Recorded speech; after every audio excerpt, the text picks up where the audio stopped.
Are we ready? Are we good? We're good to go? Hi. This is Scooberlicious Ultimate, and I'm Lawrence McKendall. And kind of a rocky start because, I was planning for, we had the Stanford Band, we had the Sunnyvale Baptist Choir to sing us in, and our host here, Andy Zill, said the management won't let us, so right now it's just me, and Andy's running late, so it's just going to be me for a while. So anyway, hi, this is Scooberlicious. This is our first show, and the idea of Scooberlicious Ultimate is I love Ultimate Frisbee, and those of you who will eventually be watching this, I'm speaking to the choir. And Ultimate Frisbee is an amazing sport. There's a lot of people in the San Francisco Bay Area. The San Francisco Bay Area is a hotbed of great ultimate frisbee, and there's a lot of people doing great things, really moving the sport forward. And over the coming year, I'd like to talk with the coaches who are out in front of the youth today, really widening the base of the ultimate frisbee community, talking to the athletes that really make this a spectacular sport to watch and really drew me into the sport, because when you see it athletically played, it's beautiful to watch. And talk about a number of other people who are coaches, promoters, announcers, referees. People are out there championing the sport in different facets. So that said, I'm pleased. Are we ready? You're ready to go? Okay, so it looks like he's ready to go. I'd like to introduce my guest today is the owner and CEO of the San Jose Spiders, and this is my technical moving the camera over, Andy Zill. How's it going? Good morning. Thanks for having me, Lawrence. You're very welcome. Thank you for allowing me to interview you and allowing me to come into your palatial estate, having a good time. And we made a coffee run. It seems that Starbucks has a Pabst Blue Ribbon flavor, so it's really quite nice and yummy. I've never seen a coffee that actually had a head to it. So we'll be enjoying our coffee. So to get things started, we've got a list of questions here, but you're in the midst of tryouts for the new season. How's that going? It's going really well. We've finished up our open and had a pretty good turnout, better than in years past. And today we've got the invite, and it's, we actually have a lot more open spots this year. I thought, this year I actually put less emphasis on just recruiting because I wanted to see who really wanted it more this year than in years past. I did a lot of recruiting, and really, usually there would be 24 guys on the team around this time, mostly from me, going out and just targeting very specific people. Yep. And this year I wanted to open up a little bit more and give people a chance to really say, hey, I want to be a part of this. I want to be a part of the team. And so this year the invite is a real critical moment. We've got 10 real spots open, 28 for the 28-person roster still open and available. And we have 30 players that are coming out, including some new faces that we didn't see at the open that some of the players have invited out to because they really want to see them. Anybody I may know? Well, I don't know all the people you know. Yeah, exactly. I know everybody. I would say it's a lot of names that probably are under the radar, but young guys, I feel like that's kind of been our tradition, though. Even in the first 2 years when I was going out and recruiting people, they're big names now, guys like Simon and guys like Greg Cohen, who obviously are well known on San Francisco now, but that's always been a hallmark of what we've done, and just this is, you got to enjoy what you do when you're in the sports market like this. And one of the things I enjoy to do is see guys grow as players and make a name for themselves. And so this is a team that you get that opportunity to be a part of. Now the big thing actually I'm more worried about is keeping them on the team. Why is that? Long term. Well, we've got a lot of competition, so you don't want to be the team that players develop on just to go somewhere else. You want to see them stick with it. So that's going to be, I think that's actually our bigger challenge going long term. Well, if you mind me answering, because that's an interesting question. there's many options. Now you have the MOU that's gone away, and that was a viable option for people to go to. But that said, so what are your ideas? How do you build esprit de corps and people decide to stick around? I think that the weakness that we've had in the past is that there wasn't really a strong team bond among the players that are on the team, and I think people definitely enjoy being a part of the team. It's a lot of fun to play in the games. It's a lot of fun to have the fans there. Right. We do have a pretty spectacular community of fans that come out to the games and support the team, and that makes it a lot of fun for the players. But the players also like to feel like they're a part of something with like long-term goals, short-term goals, and being part of a family.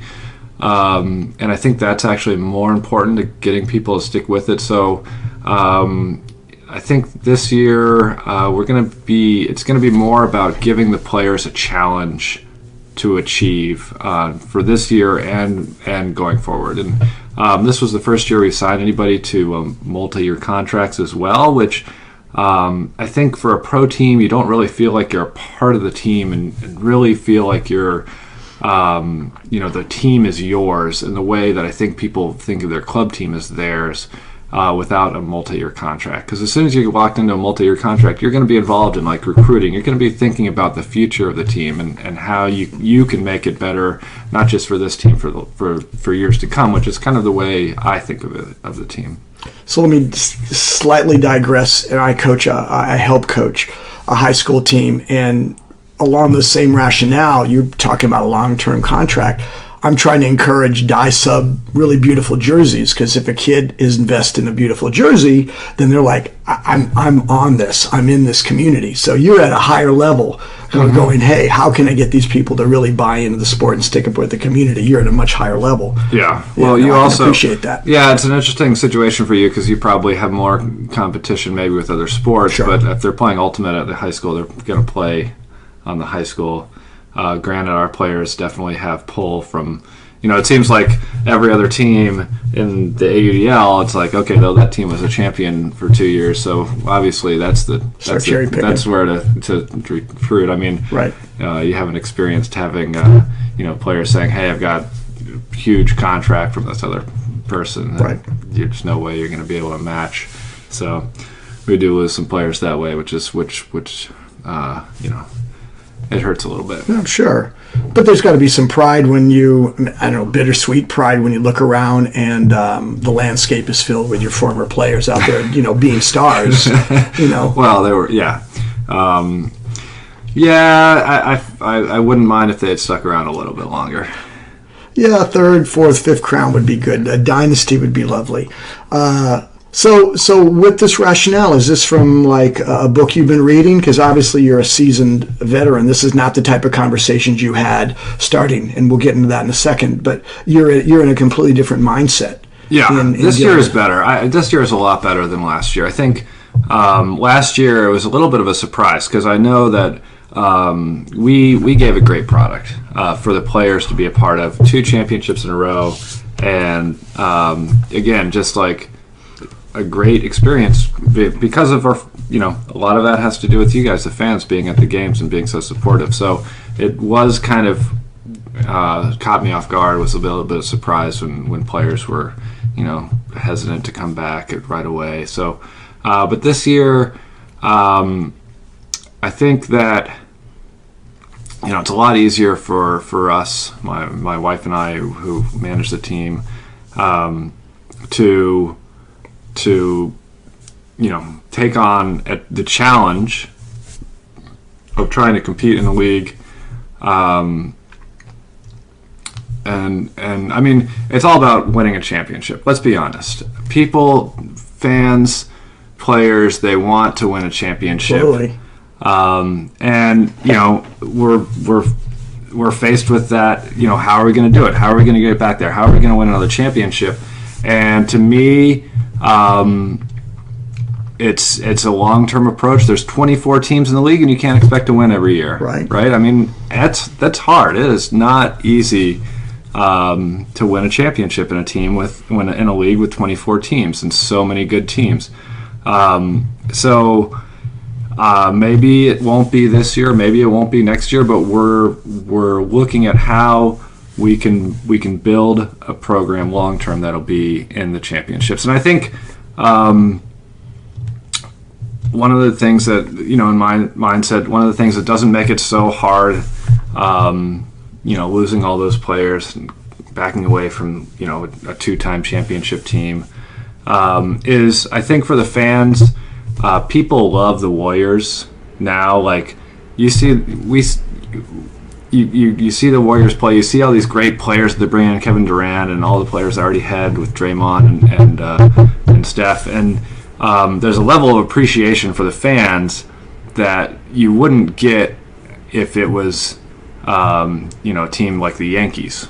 But why is the level of appreciation? Why do you think? Well, I think that the fans have always been there for the team, win or lose, for the last 20, right. 30, 40 years. Right. And now they have what they've won. And they recognize how hard it was to get to where they're at. Right. And I think that the first 2 years, I think there was, I don't think that there was no way to know how lucky that situation was. I was going to ask you that because you had success young. Right. And it's always interesting when you have a veteran who's never tasted success and all of a sudden he wins and he's telling all the young folk, this is not how it is every year. Yeah. So how was it? Yes. Because you were very, in fledgling year, you won. And maybe I was part of that too, not realizing how hard this is. Like, hey, what... This is going to be every year for the next 15 years. Right. This is going to be whatever. Right. Yeah. So I think that the first two championships were nice, but I think that if we can win another one, and who knows when that would be, and I don't know if it'll be, this year, 5 years down the road, or 20 years down the road, if we're still around, who knows. 20 years is a way long time to be in, but I think that that's going to be a championship that'll really be appreciated in a way. Like, I can tell you, if Madison were to win the championship this year, they would be celebrating in a way that, definitely we can't really understand, right? They've been in the Final Four every year for the last 5 years and felt, lost to the championship team or this, every year for the last 4 years. And those guys really want it too. I mean, they're the Buffalo Bills of Baltimore.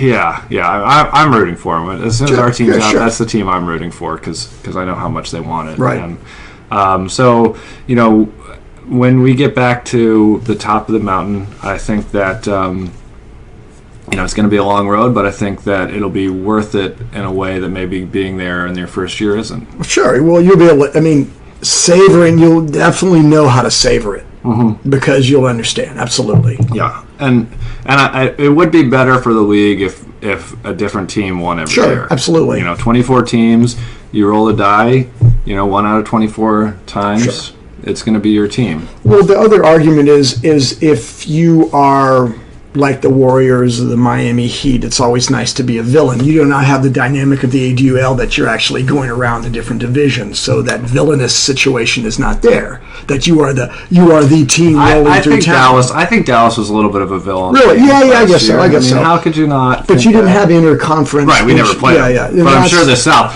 I'm sure that the teams in the South, they didn't like Dallas, and they really wanted to beat Dallas. Yeah, no, of course. But I agree, but it would be nice if it's good for the league right now if it peppered it around. But if you actually had intra-division player, we do. You do. Is it going to happen that you're going to be? Oh, you don't know. Yeah, well, not us, but San Francisco is going to Toronto, and Pittsburgh is flying out to Seattle this year. That's fantastic. That would be great. Madison gets to play Dallas. That's in great. Madison. So. This is the good stuff. This is good. I would love to see the last year's if the Roughnecks had come out here and played one of the two teams. That would have been exciting. Yeah, their season games, they count towards the team's records. It was just a 1 and 2, so hopefully we'll be one of those teams the next year. I like that. Or it'll expand. We'll see. I like that. But yeah, there's interdivisional play. Newsflash. And I think it should be; those should really add to the interest, the excitement of the league as a whole. Good, that's good to know. Thank you. I I wanted to see it last year, and it was like, no, it's not going to happen, especially because they were the bad boys on the block. They were the villains because he was Jim definitely loaded for Bear on his team. So let's go back into the beginning of your of becoming a franchise owner. I remember when we were crossing paths when I was playing a lot of pickup down in the San Jose area or Sunnyvale area, and you were thinking about this, and we had a lot of different conversations about. It's very rare that you can sit down with somebody and go, I just purchased a franchise for a professional sports franchise. It was kind of cool to hear. Well, it wasn't that expensive. Okay, good. Just to let you. You had a 2-for-1 coupon, and I mean, sports franchises generally they're $1 million or $1 billion. Right. This wasn't anywhere near that. Right. But it seemed like it's definitely something I have a passion for. Ultimate has been ever since I started playing at age 19. It's definitely something that I loved and wanted to be a part of, and stuck around my college an extra year to finish out the 5-year program, if you will. I think a lot of people know about the 5-year program when you start playing Ultimate. Yes. And also I was one of the few players that would always want to stick around to the tournament. If we weren't in the finals, I wanted to watch it. I was always a fan. Good for you. Enjoyed seeing the game played. And, like that. And when the AUDL started, I was actually out in Illinois, still at my alma mater, University of Illinois, and the Alley Cats were getting started 2012 season. I went out to see what that was all about, and I was expecting to have, show up to an empty parking lot and nobody in the stands and business as usual when people what people expect with an Ultimate tournament. It was Brody's team, wasn't it? It was Brody's team, yeah. There were about 1,000 people there. I couldn't find a place to park, and, and it was really eye-opening to see that kind of enthusiasm. And the fans, the people I saw in the stands were so different than what you're typically used to seeing in an Ultimate tournament, where it was a mix of old and young, and clearly not Ultimate players. I mean, anybody that plays Ultimate can kind of spot the Ultimate player in the crowd, right? And it clearly wasn't that crowd. It's just people who are coming out and being enthusiastic about a team that's playing Ultimate. And I thought, I want to be a part of that. That sounds really cool. I was looking around to see what was going on, and it was like, okay, this looks doable. This looks like something I could do. Sure. And I knew what kind of scene there was in San Jose and the Bay Area, so we were moving out here for job-related reasons, and so I think I had, it made sense for me to be the person to make this decision, because I was one of the few people that actually saw it who was out here, right? I don't think anybody else knew really what this was going to look like beforehand who was in the area at the time. So you were able to bring a unique perspective. You saw on the horizon rather than just sort of hearing rumors from the West Coast. You were coming from the East Coast, experiencing what was the infancy, right, and the potential. Yeah. That makes sense. Yeah. Very cool. So you went back home and said, honey, we're going to own a franchise, or was there... we discussed it. I don't think... Was it like, pass the potatoes, oh, by the way, I'm thinking about... Yeah. My wife, actually, she doesn't play Ultimate at all. I brought her to 2 Winter League games, and she was... But she loves being a fan. To her, it's like, and she loves sports. Utah Jazz fan because she was a kid in Utah growing up, and we watch all the Warriors games on TV, and she loves football. But after she started watching Ultimate, like that's actually her number 2 after football. She still likes football more than Ultimate, but Concussion City. Yeah. Well, you know what? But in order to bring legitimacy to Ultimate, if our concussions come up, we can maybe bring in a different type of fan base. Yeah. Anyway, I digress. I apologize. So please. But yeah, so she loves sports. So it's definitely. I don't think she really knew how much it was it's expensive to do as well, so that might have been a little bit of a surprise for her. But if she didn't love the team, it wouldn't be happening. So, by the way, this is an interview. This is Scooberlicious Ultimate, if you're joining us. And the person I'm interviewing is the owner and CEO of the AUDL San Jose Spiders. And we're just sort of going down a variety of things that what's it's like to be the owner of a professional ultimate frisbee team and to talk about the community in general. So, so we were talking about you. So, did you seek them? You called them up. You answered a contact me page, and yeah, more or less. It wasn't. I think at the time, it wasn't a long process. I think at the time that. There definitely was a lot of interest from the league to have more ownership groups out in the different places they want to be in. So it might have been a longer process. 2016. Interesting. Well, you mean now? Yeah. But you have, 2017. Right. You have you had some of the best players on the planet for ultimate frisbee in your backyard. In that, like which I said, is pretty that's cool. That's kind of when I moved out here, I kind of was like, well, if it's working in Indianapolis, right? That's the embarrassment of riches, absolutely, and that was good. And I'm friends with the owners up at the Flamethrowers, and I know they had the same thing, and just an embarrassment of riches. And you had two solid teams. I mean, I think you could have a third team here of just MLU of just amazingly top players. I mean, the Dogfish that happened, a lot of the players there were just like, oh my God, these are just really rich players. But you had Revolver. I mean, Revolver is Revolver. Yeah. I mean, actually, to be honest, the first year we had 3 players from the team. Oh, really? Yeah.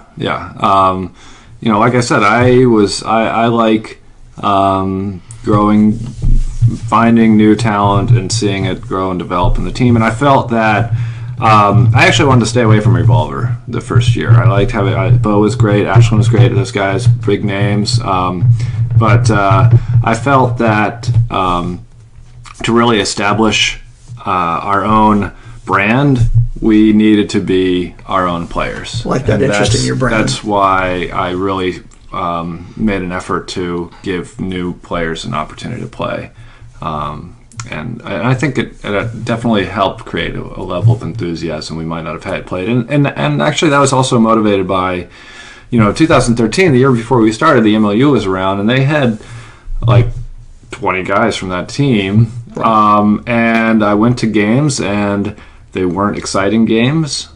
Granted, the team was good, but the fans didn't really seem to be that into it. And I think a lot of it had to do with the players not really being that into it. So I thought that handpicking players that I think we're going to see this as a really cool opportunity would be bring a little bit more enthusiasm to the sidelines and to the stands. No, it's very good. And you talk about brand, and not many people understand the power of building a brand and the culture. And I could see that. Now, going that route of growing something organic is you're going to probably not have a winning season. I don't want to say that. Okay. This year? Well, I'm talking about stuff. No, I'm not saying this year. We were 5-9 last year. We were 5-9 last year, but I'm talking about your first year and how you were trying to bring in some, So, but you were talking about bringing in. There was something missing with Dogfish, and therefore people weren't exciting. So you were able to bring another layer. What was missing? Well,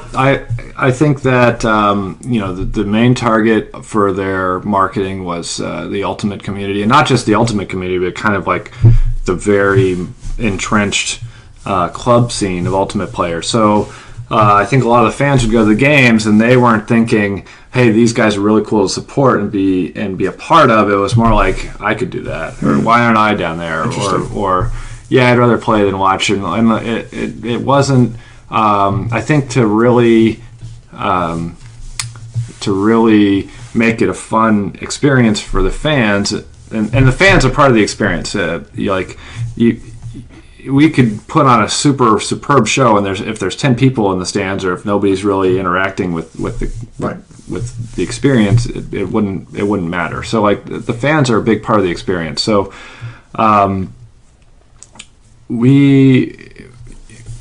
there's this. Whenever somebody new who's never seen Ultimate before goes to a high-level pickup game or club game or a pro game, there's a level of like awe of seeing, say, the first hammer you've ever seen thrown, or like the first forehand you've ever seen thrown, or the fact that people can throw a disc 60, 70 yards down the field and read it so accurately.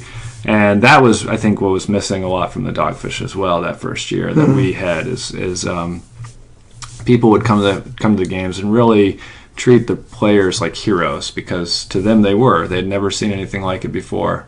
I think that's actually one of the differences too. Very cool. So one of the things I thought was fascinating as you were building your franchise is that you made the rounds at all the pickup games. You were highly visible. Yeah.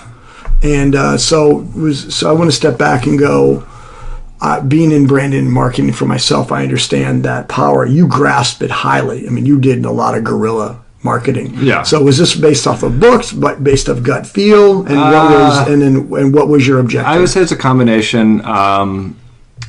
I think I see that I targeted a very specific niche market of people that are familiar with the sport, that know the game, but maybe haven't really seen it or played it on a really serious. They haven't really taken it seriously. They just play it, and so they would respect what they saw coming to a game. They'd respect it a lot. I wouldn't have to explain the sport to them, but at the same time, they'd still have that awe factor. Right. And guerrilla marketing, that's a good way to put it. It's not like we've got $1 million advertising budget, and so cost efficiency is key.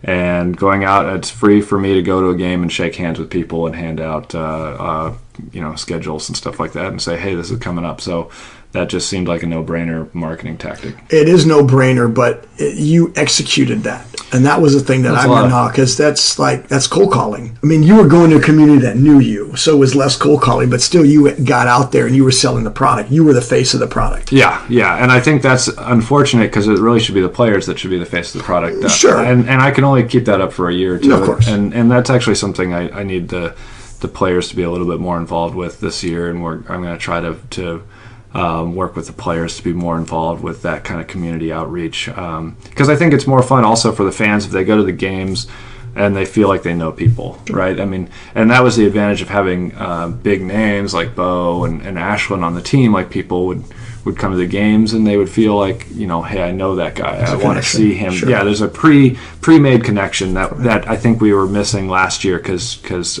the famous people on our team, that some of them were famous before they started, some of them became famous, and a lot of those were the guys that left. So this new batch of players need to create that personal interaction more directly than what they had before, which was a pre-made, like, these guys are famous, and people just knew them. We need to make that connection a little bit more directly with the fans, I think, this year. Right. Interesting. And then it comes back to full circle of the multi-year contract, which sort of built in. That's probably one of the bylines of the contract. You're going to be part of the community. I'm sure. No. Who are their agents? Who's an agent? Okay. No, but it's more like I do feel like the sell is that fans equals winning. If we have a good crowd, the morale will be higher. The players will do well, and so and the fan base brings the morale, and people feel like they have more to play for when there's a big crowd. So it's more about just saying, look, we're going to be more successful on the field as a franchise, winning more games if there's 1,000 people in the stands instead of 100 people in the stands. It's going to be night and day. So that I think is the selling point. Great, awesome. I like how you engage the fans. I'm more familiar with the flamethrowers action, but I've been to your games, and you engage them very enthusiastically. You understand and value your fans that come to the. Absolutely. I mean, they're part of they help the team succeed. I mean, we had a great team in 2014, 2015, but there was no guarantee that we would win or even get out of the division. And I think that the fan base definitely helped in getting there. Well, you put a good product on the field. They didn't win as much, but they still. I've seen the games, and it was a high level. 2016. Yeah, exactly. It was a nice product. Yeah. The guys in your team were solid players. Yeah, and I think Sean Hamm was probably the most famous guy. He was the one who was consistently putting up big numbers. He's down in San Diego now, so somebody else is going to have to step up. I mean, he was the goal scorer, but certainly not. He wasn't throwing a lot of passes. I think that we'll find somebody to fill that new role.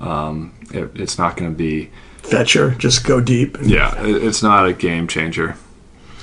So let's see if we have anything. Is there other things that you want to talk about?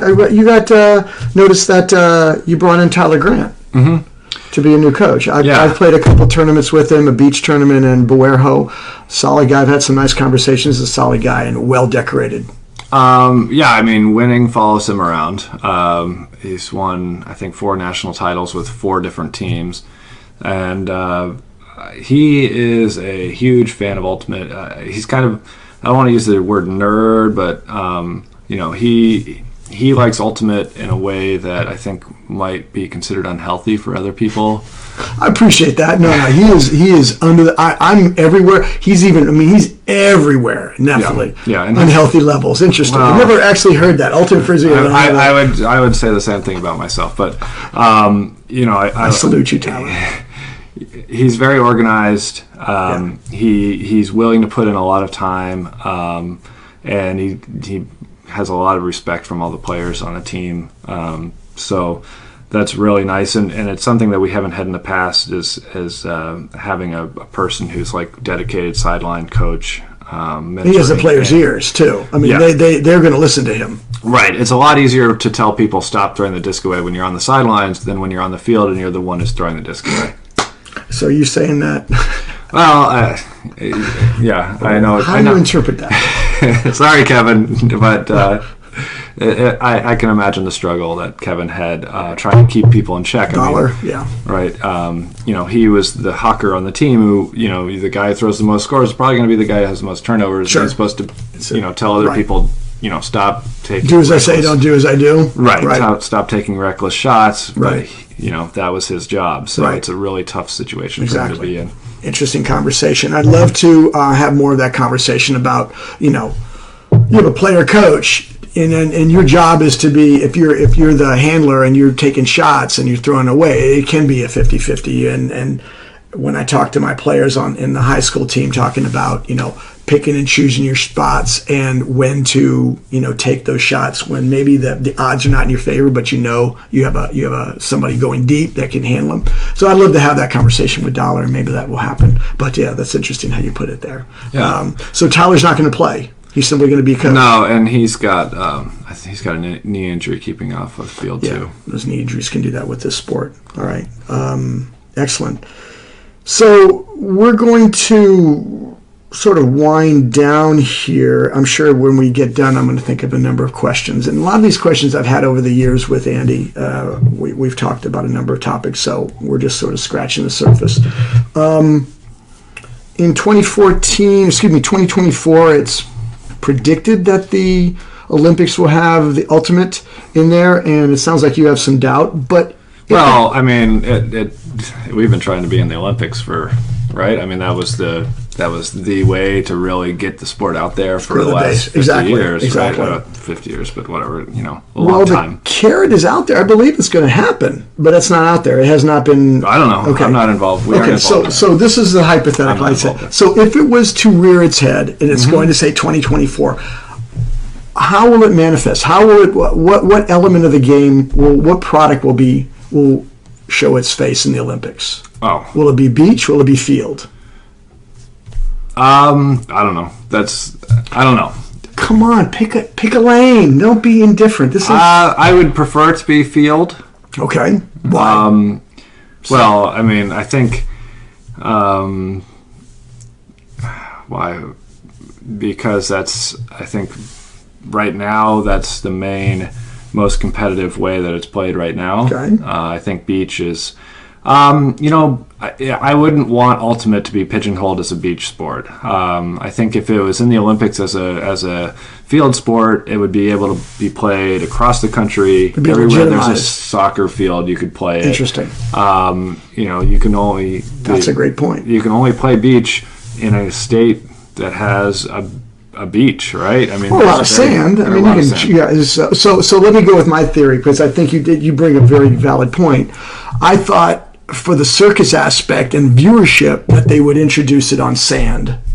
And I think beach volleyball is far more sexier than playing 9 person or 6-on-6. I agree with that for volleyball. There's a circus element applied with beach, and I believe it would be mixed because you could say, hey, we're bringing this unique mixed venue, so it'd be less taxing on the Olympics to go. We don't need double venues for gender, and we don't need a big footprint like a field. We can go on a beach. Yeah. That said, that would be a way to champion the cause for ultimate. But that said, I completely agree. For legitimacy and the highest level of performance, that would be great. I can and for widening the base, that yes, all you need is a field of disc shorts and cleats. So that's a nice perspective. Well, everybody talks about fewer athletes is better for Olympics, and 4-on-4 on the beach, co-ed 2-2 would probably be. Well, it'd be 5-5, 6-6, or whatever. I like 4-4 to be honest. Oh, 4-4, yeah, okay, interesting. All right. But I grew up playing in Wildwood, when it was 2-2 or 3-1. Really? What do you play? It's almost like what is he playing? The size of what type of field? It's a little bit smaller, yeah. I would say a little bit. I've won 2 Wildwood championships, by the way. I got to let people know. It's like the gratuitous plug-in. We didn't want my most proud championships were Wildwood. Very cool. I did not know that. Very good. I know of that tournament, and I didn't know how cool it is. Also, have you been to layup? No, I never played a layup. Right. I'm a little bit past my prime now. Oh wow! How old could this man be? Now you were just 29 last year, right? 38. Oh, 38. 39. Okay.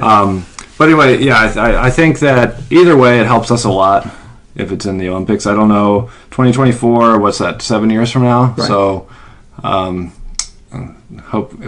love to know that it was going to be in the Olympics in 2024, because that would give us some hey, let's get to 2024. We're going to get some huge promotion. There's going to be a lot of spike of attention and interest, absolutely. And I think for us the most important thing for us is the normalization in the sports world of playing a sport with a disc. I think that's what holds us back the most, is people just don't consider any sport that has a frisbee involved to be a sport. When you say frisbee, they think there's a dog, they think there's absolutely. Right. So if it's in the Olympics and there's a sport in the Olympics that's using a disc, it doesn't matter if it's on the beach or on the field.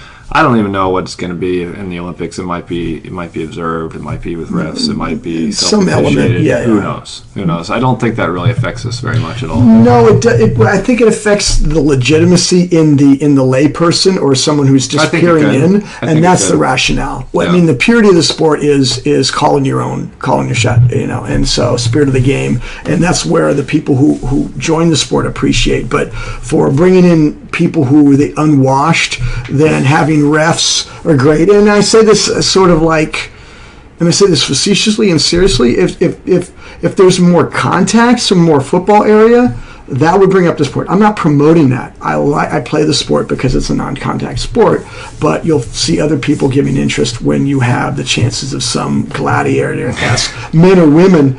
And so you have that element of spectacle that can bring more attention. That said, that's what makes the sport unique, because you can have the spectacle without those elements of concussion or injuries. Yeah. Well, I think the sport on its own, the athleticism, brings so much to the table. I don't think any of the owners would be involved if we weren't looking at a product and thinking this is something that people will gravitate to and want to be a part of and want to watch and follow. But again, it's all about the normalization of a sport with the frisbee is still a sport.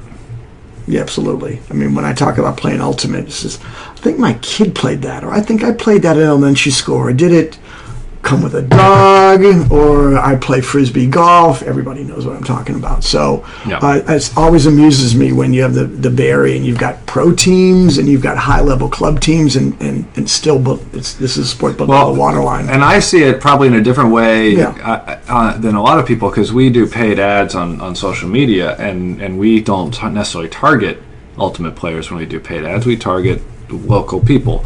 So I see a lot of the comments that people make that maybe some of them we erase off our Facebook. Oh, is that right? So interesting. So give me some of the safer ones you can share. Oh, just like is it free? No. I wouldn't even, you'd have to pay me to go. Stuff Okay, like we'll that. stop Like, there because we want to promote this sport. Yes. Right. So yeah. So well, everybody knows of like course. the type of person that would make that but comment. once you come out and play the sport, and that's the thing, come out and play. Come into the waters. You can stay in the kiddie pool. And once you get a taste of like, oh my God, this is actually a high level sport, it's a completely different taste. But it's getting them in. Yeah. So interesting. Yeah, no, very interesting. Didn't even think about that. I think we're gonna. Is there look through anything we. So one of the It's up things. to you, Lawrence. I think we're sort of at the end of the interview. One of the things I would encourage anybody watching the video, and hi Jonathan, appreciate you joining, is if you have any ideas or suggestions of interviews Scooberlicious Ultimate can do in the next few months, that would be fantastic. You can email or join Scooberlicious Ultimate, and we'll get back to you. Wrapping up, is there anything else you want to say? Yeah, thanks for listening. Come out to a game, support the team. Follow the team. Your support matters, and the players, and of course myself, really appreciate being out there and being a part of what we do. Fantastic. And I'd like to thank my guest, Andy Zill. He made a Starbucks run with the Pabst Blue Ribbon new flavor. It was lovely. Got us to the interview, but I want to thank him for allowing me to come into his abode and interview him. And we'll see you down the road, and have a great Saturday. Take care. See you guys. Thank you very much.